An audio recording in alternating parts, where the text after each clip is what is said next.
sobat Drum Talent, sore ini kita jumpa lagi, kita ketemu sama sahabat kita, senior saya, Mas Hari Murti.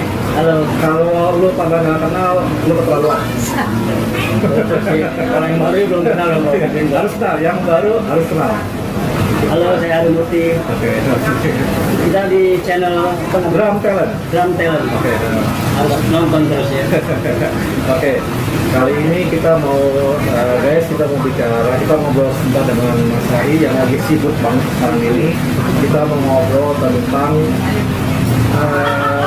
pendidikan drum. Drum itu, orang yang belajar main drum itu sebenarnya luas sekali sebenarnya. Kalau kalian tahu sebenarnya luas sekali. Tidak hanya belajar atau drum ya, sebenarnya di luar itu banyak sekali. Nah, sore ini kita akan bincang dengan Mas Hari tentang itu. Mas Hari, jadi gini, jadi drum di kita ini ya, kita tahu ya Mas ya, di Indonesia itu udah banyak banget Mas orang yang belajar drum. Les drum di Indonesia banyak banget masuk, ya, yang punya nama ya, walaupun yang rumahan gitu ya, dan pekok. Tapi kita tahu sebenarnya di kalangan kita Mas ya, tahu sebenarnya drum itu, belajar drum itu Mas, sebenarnya kan nggak hanya bisa main Mas, ya. Di luar itu pasti banyak sekali ya. Misalnya ada jenis musik ya, kemudian dari drum itu sendiri Mas ya kan, ada soundnya Ya, jadi kita kayu ya itu. Mas Hari bisa kasih ini nggak? Pertama mungkin saya bisa kasih ini lah, kasih pendapat dengan sebenarnya yang sudah berjalan selama ini Mas, itu orang-orang atau anak-anak yang main belajar drum itu sebenarnya seperti gimana sih Mas yang Mas Hari jumpai? Kalau kita sadari nih bahwa Indonesia ini kultur artsnya ternyata sangat kaya, budaya Indonesia sangat kaya. Kalau kita runut ke belakang, terjadinya musik itu sendiri sebenarnya alat tertua adalah ketabuhan selain suara. Jadi ketabuhan itu kenapa ada di Afrika, ada di Indonesia, ada di tanpa mereka juga tahu ternyata kok bisa ada di mana-mana. Karena ketabuhan itu adalah heartbeatnya manusia. Dari situlah mereka belum ada notasi. Notasi itu setelah ada zaman Renaissance ketika Pythagoras menemukan teori frekuensi, lalu terjadi notasi, ada kolmisasi. Sebelumnya itu hanya Pythagoras sama alat-alat yang dibikin berdasarkan kultural.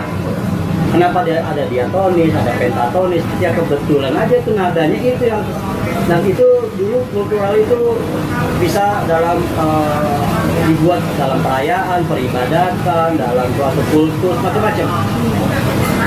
Tapi kita harus setuju bahwa alat tertua di dunia ini adalah ketabuhan. Setiap orang punya keteraturan dalam temponya sendiri-sendiri. Dari berjalan pun nggak ada orang jalan tiba-tiba triplet, nggak ada. Ya. Pasti dia akhir terjadilah gerakan-gerakan yang menyesuaikan dengan tempo. Jadi musik itu sebenarnya ya ritme itu sendiri. Jadi ritme itu ada di setiap manusia. Nah, kemudian di zaman modern, musik modern setelah 1901, ketika setelah Civil War yang tadinya genderang marching band itu kan tujuannya untuk meluruskan barisan, kedisiplinan, karena belum ada alat ya. Ada puluhan ribu, ratusan ribu tentara yang harus tapi setelah perang selesai, alat-alat itu dipakai. Si bass drum yang ada di sini, si snare yang ada di sini, akhirnya taruh di bangku, akhirnya musik yang pertama adalah musik ragtime.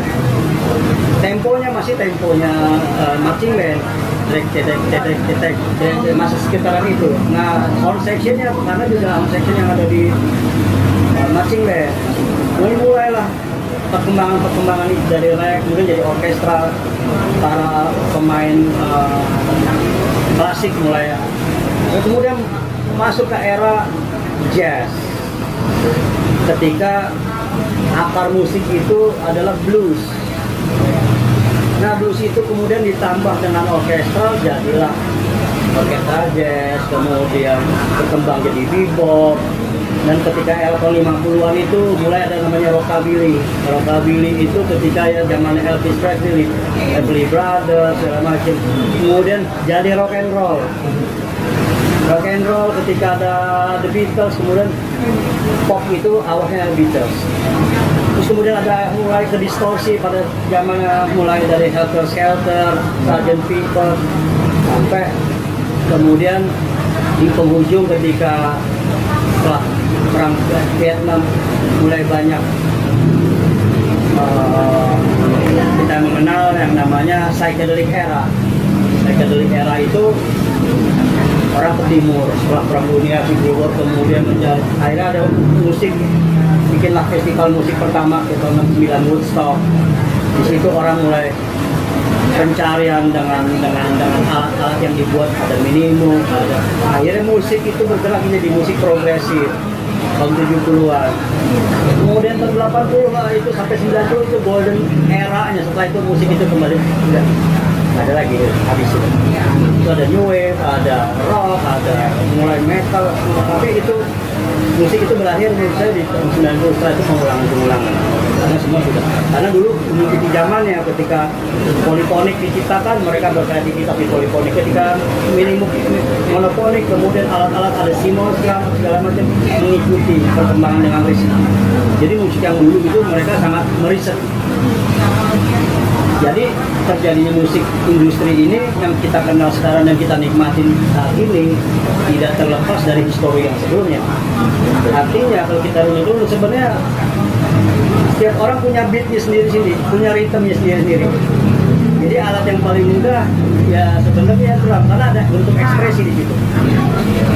Ada lagu yang tanpa chord, tapi seluruh dunia orang tahu. Oh bapak, we will rock. Oh, Queen.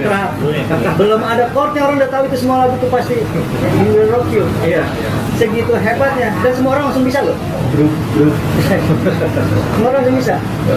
Segitu kuatnya ritme yang bisa jadi hook gitu. Dan tidak ada band yang bagus, yang baik kalau pemain drumnya tidak bagus. Bukan bagus dalam arti tekniknya, tekniknya sehebat apapun, tapi kalau temponya lari-lari udah pasti nggak pakai. Jadi fundamental dalam bermusik itu sangat penting. Dan untuk bisa penting sebenarnya mengenalinya dengan mudah adalah dari ritme yang kita punya sendiri. Kalau kita bisa goyangin diri kita main, sudah pasti itu bisa datang. Karena bervibrasi nanti, karena kita menyampaikan emosi dan menjadi energi itu bervibrasi.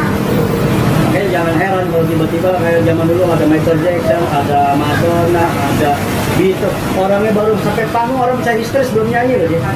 Segitu kuatnya vibrasinya. Jadi sebenarnya tiap orang punya hak dan tiap orang sebenarnya mampu untuk bisa bermain musik, terutama dalam hal ini drum, karena drum itu adalah pertabuhan yang paling kuat di dunia yang sebenarnya ada di keseharian kita. Semuanya ada keteraturan. Jadi musik ini teori, musik ini teoretikal, musik ini eksak. Jadi musik di dalam musik itu sendiri baru itu ada kreativitas yang akhirnya yang hati yang bermain. Tapi musik kita eksak. Nah, kenapa ada 12 bar blues? Kenapa ada berapa bar keteraturan nggak mungkin kalau tiba-tiba pasti teratur, semuanya teratur. Jadi sebenarnya siapapun nggak perlu takut. Sebenarnya banyak di dalam jiwa kita ini yang belum terbuka. Kenapa nggak mencoba? Misalnya tertarik, sebenarnya sangat bisa, karena bakat alamiah itu juga belum tentu satu-satunya. Banyak juga ada yang namanya 50.000 jam deep practice itu sama dengan profesional atau sama dengan 5 tahun. Kita melakukan hal yang sama dengan keteraturan yang sangat dan efisiensi. 50.000 jam terbang practice sama dengan profesional sudah pasti bisa. Jadi menurut saya untuk siapapun yang interest di musik atau instrumen drum, alat ukur, apapun, terbukti siapapun beduk, orang beduk, siapa yang ngajarin tuh, tapi keteraturan itu ada karena ada di diri mereka tanpa mereka sadarin itu. Jadi semuanya bisa. Oke guys, itu penting banget ya, itu menurut saya itu penting sekali, itu fundamental sekali dari Mas Hari, bahwa sebenarnya belajar drum itu sudah inherent dari kita sendiri, itu adalah wisdom dari jiwa kita sendiri. Jadi jangan terpaku dengan pelajaran atau teori dulu, tapi pahami dulu bahwa sebenarnya itu sudah ada yang dari kita sendiri. Itu ya, kalau teknik itu sebenarnya diperlukan untuk mempermudah kita, mempercepat kita mengetahui terminologinya apa, untuk kita bisa mengerti. Teknik itu untuk, tapi kreativitasnya ada di dalam diri kita sendiri. Jadi ini bukan sport yang siapa yang jago, bukan. Tapi musik itu murni dari hati kita yang satu sama lain tidak akan pernah sama di antara setiap orang. Tapi mereka secara naluriahnya akan mengeluarkan musiknya dia, ya, dengan caranya dia. Jadi interpretasinya tergantung orangnya. Nah, kalau edukasi sangat penting untuk mempermudah, dibanding kita di try and error dalam 20 tahun, tapi dengan 5 tahun bermusik yang benar sudah cukup untuk bisa keluarin itu semua. Ngomong-ngomong edukasi, saya ingat tuh Mas Ari pernah cerita ke saya, ada 5 hal ya Mas ya, itu yang harus kita tahu ya, teman-teman drummer juga harus tahu tuh. Ada rumusnya dari Mas Ari ya, kalau nggak salah. Ada, kalau nggak salah, ada Latin, ada teknik, ada itu apa lagi? Ya, ada pertama teori untuk pengenalan agar kita bisa mempelajari bahan-bahan selanjutnya, ya, teori dasar ya, apa namanya, ya natalak lah. Kemudian ada yang namanya teknik. Si teori ini diaplikasikan secara teknik, dan juga dari mulai gripnya, mana itu match grip, German grip, French grip, Scotland grip, banyak sekali, dan fungsi-fungsinya macam-macam. Kemudian bounce-nya, kapan dia mesti bounce back, kapan dia, itu juga karena orang bisa precise seperti orang main badminton, bisa precise. Ada yang nyemes belum tentu kena, tapi sesuatu yang nyemes kita ada masih biru-biru kita, walaupun badannya kecil, precise.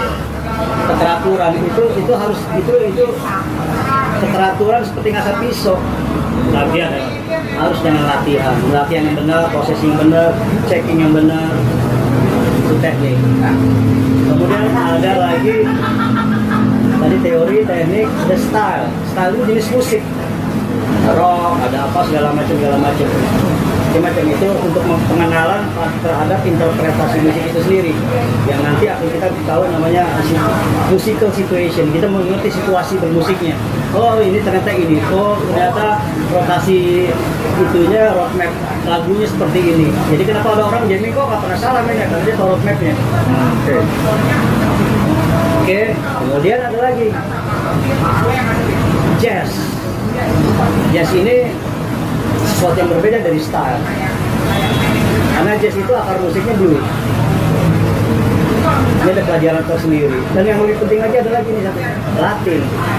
Kenapa Latin? Latin itu akhirnya sebenarnya dari world music, cuma karena kontribusi di musik industri ini kebanyakan adanya, sebenarnya bisa aja world music bisa ada jadi pong, di sini ada segala macam, bisa aja dibungkus kayak Latin kemarin sih, itu juga itu kan dibungkus sama tradisi.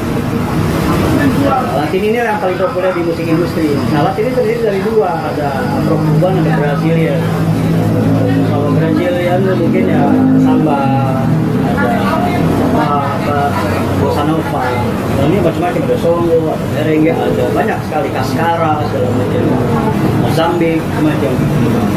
Jadi juga harus tahu perbedaan Latin. Karena di sini ada montunonya masing-masing. Montuno itu kayak pemain piano, ada yang itu ada ratusan jenis montuno.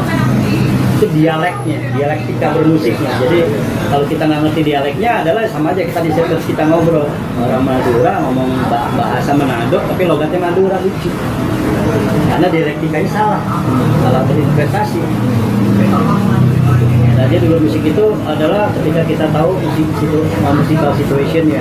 Jadi sebenarnya lima ini kalau diketahui, ini bukan hanya untuk drummer, untuk gitaris, keyboard, semua all genre musik di musik modern ya.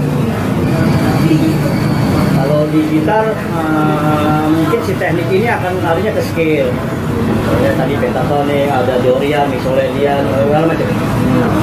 Jadi 5 jenis ini kalau kita tahu mempermudah kita untuk nge-reduce yang puluhan tahun yang harus dipelajari secara random dalam 5 tahun di practice masih profesional. Itu keywordnya ya guys. Jadi tidak hanya harus bermodalkan bakat, itu tidak cukup. Tapi yang tidak berbakat juga punya kesempatan akan lewatin ini semua. Nanti akan ada lagi 10 ingredients of glue, tapi itu nanti di pembahasan lain. Karena itu lebih spesifik. Jadi itu keywords ya guys, ya keywords dari Mas Dari, dari mahal tadi itu mempermudah, itu keywords mempermudah kita dalam Deteksi kan, mendetek soal deteksi. ya betul dalam Karena musik ini kan eksak, musik ini eksak. Kita deteksi secara eksak juga. jadi bakat belum cukup, tapi kita juga harus mengetahui rumusnya gitu ya, dan deteksinya apa, detektornya apa. Ya itu 5 hal tadi itu Mas. Nah tadi kalau bermain musik, bermain drum gitu, itu kan nggak jauh-jauh dari masalah sound. Kita gampangnya gini Mas Adi, kalau orang biasa orang kalau main band atau main alat musik, kalau soundnya nggak bagus gitu ya, ini yang umum terjadi Mas ya, dia suka bad mood gitu ya, jadi feel-nya hilang gitu. Iya, moodnya bisa. Betul sih hilangnya. Tapi ada juga kan orang yang dia itu dia kepingin punya sound sendiri, feel sendiri sebenarnya gitu ya. Teknik dia udah menguasai barangkali kan, tapi dia pingin lebih lagi, soundnya pingin lebih lagi. Nah itu gimana tuh maksudnya? Idenya kan gampang. Misalnya kita pasti kita bermusik terinfluence dari apa yang kita bermain sekarang, tidak terlepas dari influence yang kita suka. Kalau kita suka Beatles, kita suka Rolling Stones, kita suka Genesis, pola main kita pun secara nggak sadar, karena kita waktu belajar ya kita play along. Dengerin ini kita coba-coba, mungkin shadow teknik, mungkin kalau ada alatnya bisa sambil nyalain, ngikutin itu namanya play along. Cuman ekspektasi ketika kita main kok nggak sama ya, soundnya Ringo sama sound yang kita main ini, itu yang bikin bete kan? Ya. Dari mana alat deteknya? Nah, dia beda lagi antara sound sama teknik sangat beda. Yang tadi saya ngomongin itu adalah teknik. Ketika sound sesuatu yang berbeda, karena sound itu adanya di sense. Sense kita nih ada pendengaran, ada penciuman, ada melihat, dan merasa, sense manusia. Nah, sense mendengar dalam segi sound itu berkontribusi ke dalam mood ketika bermusik. Nah, yang masalahnya ketika yang kita bayangin itu bunyinya deng bunyinya belang sama, itu yang bikin beda. Akhirnya kita nggak bisa mengenali temu dalam karena alatnya salah atau alatnya nggak sesuai. Bagaimana kita bisa punya otentik, karena ketika kita nanti di era-era yang kemudian berkelanjutan menjadi berkarya sendiri, dulu kita berinfluence lama-lama. Nanti kita pengen punya otentik sendiri, cara bermain sendiri. Tidak terlepas dari teknik dan sound yang di blending, itulah akhirnya ciri khasnya kita. Cara bermain, si sound yang berkontribusi sama apa yang kita, jadi ekspektasi kita ke soundnya balik ke kita udah otomatis langsung seperti ekspektasi yang kita mau. Nah masalahnya kalau gitar, bass, piano ada tunernya, gitar ada tunernya, drum dari mana tunernya, B-nya di mana, C-nya di mana. Sama kayak kita ngomong merahnya si A sama merah si B, terlalu gini, kompleks. Ya, makanya dulu saya juga begitu. Saya orang yang mungkin dulu dengan ego yang terlalu, saya pengen sound yang begini, ekspektasi begini, tapi ternyata nggak ada. Akhirnya saya pengen beli drum ya. Dari dulu juga drum kalau yang bagus mahal. Kasih buat drum supaya bisa main sesuai dengan ekspektasi kita. Ternyata nggak gampang juga. Kita ini harus sampai satu tahap yang akhirnya bisa banyak riset gitu. Jadi teknik sound itu kalau memang percentage-nya sama ketika kita lihat dari itu juga akan mempermudah kita menggali potensi yang tadi saya bilang. Musik kita adalah eksak, tapi isi dari konten musik itu adanya di sini. Ketika ini bisa mengeluarin, nanti sih oh ini soundnya gue bisa spesifik, oh yang drum yang ini pakai headnya coated, bawah coated, yang ini biasa coated kita main ini size-nya ini pakai double fly clear, ya udah begitu. Sama kayak main gitar, yang ini 010, yang ini 09, ini 012. Ketika main Shredder tahu toolsnya ada, alatnya itu ternyata memang menunjang untuk bisa kasih balik ke kita untuk menginterpretasikan yang kita mau. Yang sulit banyak di hal itu akhirnya karena nggak ketemu bubar, akhirnya dia jadi pemain yang mati doang atau karena udah nggak ada kalian lagi mutasi. Nah banyak orang band tuh dulu semangat latihan, kenapa tuh buat pemain drumnya main tuh ada yang main keras, ada yang main kenceng, ada yang main kasar. Kalau keras kayak jago gitu kan. Sebenarnya dicari apa? Balance. Balance, oke. Kalau drumnya main keras kenceng, itu bentuk ekspresi, cuma karena nggak balance, akhirnya kejar sound yang sebenarnya nggak, bukan itu. Di kepala dia mungkin itu, tapi yang keluar bukan itu. Kompensasinya karena itu akhirnya keras. Pemain bass ikut keras, bubar itu band gara-gara ribut. Soundnya bukan ini gitu. Tapi yang dikejar dari musik itu sendiri balance. Karena dengan balance kita akan tahu detail. Ketika kita tahu detail, kita bisa menginterpretasikan si A, si B, kemudian menjadi suatu bungkusan musikalitas yang satu sama lain itu bisa berkontribusi dalam berkreativitas di musik. Rim shot, detail-detail kecil, ya. Jadi kenapa harus kencang? Kenapa? Bukan kencang, ini aksen, itu namanya aksen. Aksen bukan kencang, bukan keras. Nah kalau kasar, udah pasti dia nggak tahu teknik. Kalau kencang, udah pasti dia nggak tahu sound. Kalau keras, ekspresi, ego yang mungkin dia nggak tahu teknik. Dari situ bisa didetek. Tadi Mas Adi sempat sebut tadi yang dikejar sebenarnya balance-nya gitu ya. Nah ini yang sering teman-teman juga mungkin ngalami, tapi mungkin mudah-mudahan kalian nggak termasuk ya. Kebanyakan kita selalu lihat kalau di acara-acara pentas nih, band-band SMA atau SMP itu sering kita dapetin ya Mas ya. Drama-drummer ininya band SMA itu mereka kalau main ajar aja. Saya pernah ketemu sama salah satu drummer ini ya band SMA, dia les drum, tapi dia mainnya ajar terus. Bukan pengalaman pribadi ya. bukan pengalaman pribadi ya. Jadi dia mainnya keras gitu, betul Mas Ari. Jadi ternyata dia di balance. Kenapa? Dia nggak monitor. Ini salah satu sebab ya Mas ya. Dia nggak monitor suara teman-temannya main, dia ajar terus. Jadi tentu suaranya beda dengan yang dia ini yang Mas Yata Mas Adi sempat bilang kan. Sebenarnya di kepalanya dia mungkin lagunya Coldplay, nggak punya suara Coldplay, tapi dia suaranya di drumnya beda banget suaranya. Kedua, karena dia mainnya keras, maksa keras, stick patah. Kita masih kayak gitu ya Mas Adi. Jadi itu terbukti ya, kayak saya Mas Adi tadi bilang itu terbukti sekali ya. Saya lihat sendiri beberapa kali begitu. Jadi memang drumnya paksa. Ya sebenarnya kan gini, kalau kita pertama balance itu dikejar dari pada saat kita latihan di studio itu dulu. Begitu kita balance-nya masing-masing udah sepakat nih bahwa segini ya pos mainnya.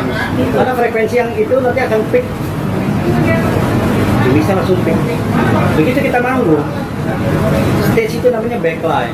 Nah backline itu monitornya itulah tanggung jawab kita untuk kasih tahu ke FOH, untuk kru kasih tahu kenapa ada bassnya naikin lagi sedikit gitarnya untuk dia dapetin udah dapat balance ya, artinya komunikasi di stage. Makanya ada yang namanya stage management untuk mengetahui supaya dia main nyaman itu balance. Urusan keluar itu urusan FOH, urusan si sound engineer untuk penonton, tapi yang kita peduliin pada saat kita di panggung. Nah kebanyakan hal itu nggak terkomunikasikan, bukan berarti dia bermaksud keras, tapi kompensasi atas yang lain juga akhirnya salah persepsi. Main kekerasan tuh yang ini berarti cuma dengan monitor loh, banyak hal-hal teknis yang sebenarnya juga harus dipelajarin sebenarnya. Ya, ya. Nah itu guys, jadi memang kita perlu tahu ya, kalian-kalian drama-drama yang baru mulai les atau baru mulai sunatan juga harus tahu bahwa bukan hanya teknik, bukan hanya sekedar bisa, tapi harus tahu manajemen sound, harus tahu sound itu bahasa dia sound di atas panggung Dan alat itu sendiri dari setup, mikrofon begitu. Jadi sebelum ini tips dari saya ya. Biasanya setiap ada recording atau saya udah ngeberesin banyak band internasional, nasional, teman-teman segala macam. Yang paling jujur adalah ketika si drum itu kita tuning tanpa mikrofon dulu. Karena output harus ikutin input.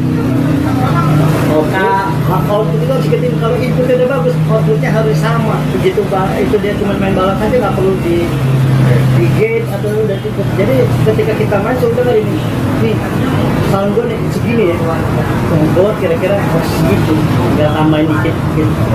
Jadi ketika dia mau nge-boost, dia bisa balik lagi. Jadi drum yang ketika nggak dimonitor kita dengar udah enak belum, jangan sampai di sininya belum enak, di sananya udah di efek tambah ini itu yang membuat balik ke monitor juga udah kacau. Jadi dia mulai dari drum itu sendiri, kita udah ini yang si input, output itu harus input, dia harus terjemahin si input ini menuju ke output supaya orang banyak dengarnya sama yang kita mau, apa yang kita dengar, apa yang kita suka, apa yang kita pukul. Itulah guys, viewers lagi output harus sesuai input, itu penting harus tahu. Pasti, kenapa banyak sound engineer begitu tracking, begitu mastering nggak bisa balik lagi karena inputnya biasanya orang-orang sound engineer ngerti. Jadi begitu tracking lo harus bener dulu soundnya, jadi dia gampang gitu, jadi nggak termanipulate. Ya. Itu contoh-contoh bahwa belajar drum tidak hanya sebatas main drum, baca buku, yang tadi harus tahu ya mas ya. Bekerja sama dipandu dengan itu ya. Saya mau nanya, Mas Ari tadi ngomong, kan dia sekarang Mas Ari buat drum nih, buat ulang tahun nih. Dulu kan les drum dulu awalnya drummer mas ya? Ya. Nah itu ceritanya Toto kok jadi sekarang malah jadi pembuat drum tuh. Gimana tuh, ada sertifikasi internasional lagi kan? Wah, luar biasa. Sebenarnya emang itu ya blessing in disguise. Jadi intinya semua juga ya campur tangan Tuhan juga ya, karena terbatasan sama semua orang pasti punya mimpinya ya. Dulu saya tuh penggemar berat dari kelas 3 kelas 2, kelas 3 SD itu saya lengkap semua Beatles. Wah, sama dong gitu. Semua saya hafal, sampai dulu ada fans Beatles di Radio Amigo, saya paling muda dan saya bisa nebak lagu-lagu. Ternyata begitu muncul pemenangnya anak kecil. Saya dulu kan masih ada tuh yang bootleg yang zaman Silver Beatles sampai direkamin sebagai hadiah gitu. Yang masih bahasa Jerman tuh zaman dulu tuh. Nah itu saya terinspirasi karena saya kidal, saya tuh pengen jadi Paul McCartney. Nah cuma tiba-tiba saya suka drum ketika itu dengar Ringo saya stres gitu ya. Cuma kan masalahnya saya kidal harus pindah kanan karena dunia ini dunia orang kanan, jadi pindah kanan. Jadi effort yang besar juga untuk dari pindah kiri ke kanan.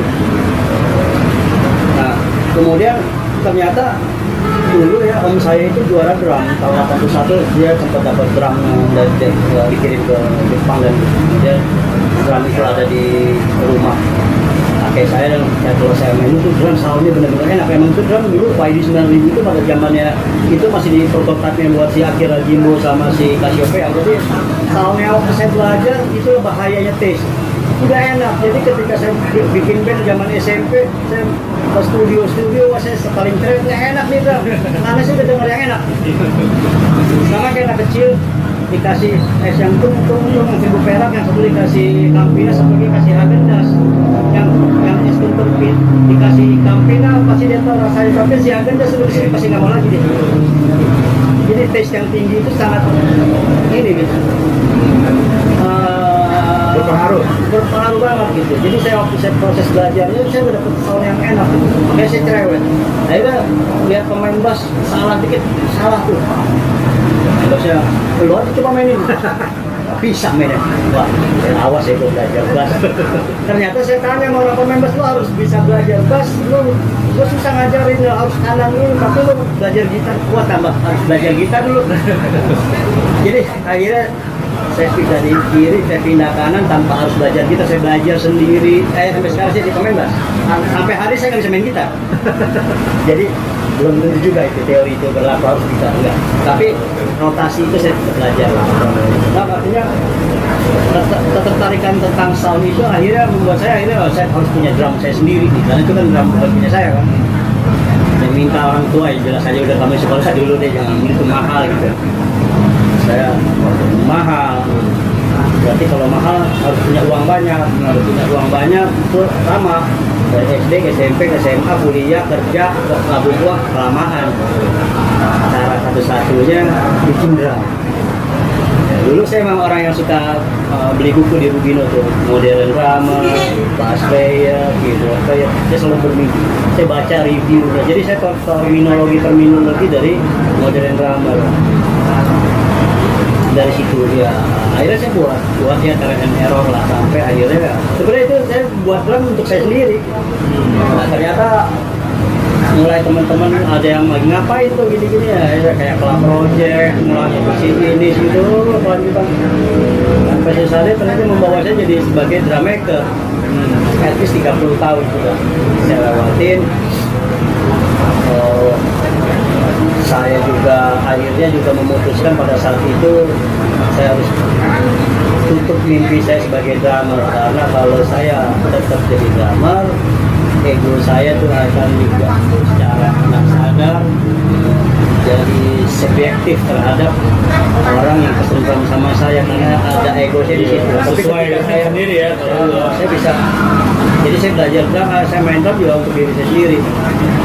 Jadi ya untuk tuning, untuk apa segala macam. Jadi ternyata ya tes yang sangat diperlukan gitu, dan itu milik siapa aja. Tes kita harus tinggi karena dengan tes yang tinggi pola pikir kita pasti benar. Kita tahu tekstur, kita tahu detail, kita tahu perspektif, kita tahu segalanya. Menurut saya gitu, itu hak semua orang. Jadi tidak harus kaya dulu untuk bisa berpikir keren, nggak harus. Jadi rezeki itu masalah yang berbeda. Tapi apa yang kita mesti beresin dari pola pikirnya dulu, ininya dulu, dari mulai dari taste yang tinggi. Itu menurut saya. Jadi kan udah jelas ya. Mas Vidi jelas ya. Juga sih. Oh, Mas Ari deh. Ya, kayak kamu jadi bikin drum ya. Sekarang ini terakhir nih Mas Ari terakhir ya. Tadi kita udah bahas macam-macam ya, dari drum sampai dengan soundnya, kemudian tadi Mas Vidi tadi tanya juga mengenai kok sekarang tiba-tiba jadi, bukan tiba-tiba sebenarnya sih, Iya, enggak maksudnya 30 tahun 30 tahun ya, maksudnya waktu awal gitu, waktu awal tentuin tuh gimana tuh Iya. gitu kan. Ada pesan nggak Mas Ari dari kepada ini ya, kepada teman-teman ya, sobat-sobat yang baru belajar drum atau mungkin sudah belajar drum ya, bagaimana sih kita sebaiknya kalian menyikapi belajar drum atau berpendidikan drum itu gimana sih? Silakan Mas. Oh, musik itu ya, drum itu adalah salah satu dari jenis instrumen. Ya kita di sini bicara tentang drum. Dan ternyata sekarang bisa menjadi alternatif profesi. Walaupun kita bicara drum, ternyata perkembangan tidak melulu tentang harus kita jadi pemain drum, tapi dengan pengetahuan yang nanti kita bisa gali, kita bisa jadi sound engineer khusus drum, kita bisa jadi drummer session player recording, kemudian kita bisa jadi instruktur, kita bisa jadi mungkin juga punya band yang punya konsep, jadi demonstrator, bisa menjadi endorser, banyak sekali gitu loh sebenarnya drum itu. Dan tapi itu tadi harus konsisten dan punya integritas yang tinggi, komitmen yang kuat. Jadi Jadi jangan setengah-setengah belajar, kalau enggak buang-buang waktu kalian. Jangan, mendingan cari profesi yang memang passionnya. Tapi kalau passionnya di sini, itu callingnya udah dari kita sendiri. Itu given dari Tuhan, harus dijaga dan harus terus digali. Jadi menurut saya di era sekarang udah digital side, kita bisa berkarya banyak. Di NFT pun sekarang kita ada yang NFT itu yang jual hanya rhythm. Dia bikin rhythm terus dijual untuk misalnya untuk production house atau DJ atau mungkin iklan. Jadi memang sekali kita cuma punya beberapa beat, kita bisa jual gitu. Jadi sekarang sangat luas. Kalau memang itu benar-benar dan bertanggung jawab, harusnya bisa. Oke, jadi keywords lagi nih guys. Jadi ada untuk kalian harus ada konsisten, Serius lah ya. integritas, juga mungkin nggak kreativitas juga mas ya. Pasti, Pasti ya? dan dengan pola pikir yang benar, artinya kita bisa mendetek dengan cepat dan precise. Ternyata itu akhirnya menjadi pengolahan terhadap kreativitas itu sendiri kan. Balance-nya udah ada, ingredient untuk si itunya udah ada, pola fundamental sudah selesai, lebih mudah gitu. Jadi kita bisa membagi waktu kita ketika realitas hidup kita ternyata kita harus kerja, ternyata kita harus sekolah, tapi ada waktu tertentu cuma belajar cuma setengah jam atau 1 jam, tapi konsisten, benar, dipraktis, ya kan begitu. Karena sama aja kayak itu skill. Orang pernah naik sepeda 12 tahun kemudian dia nggak pernah naik lagi, itu suruh naik sepeda pasti bisa karena pernah bisa.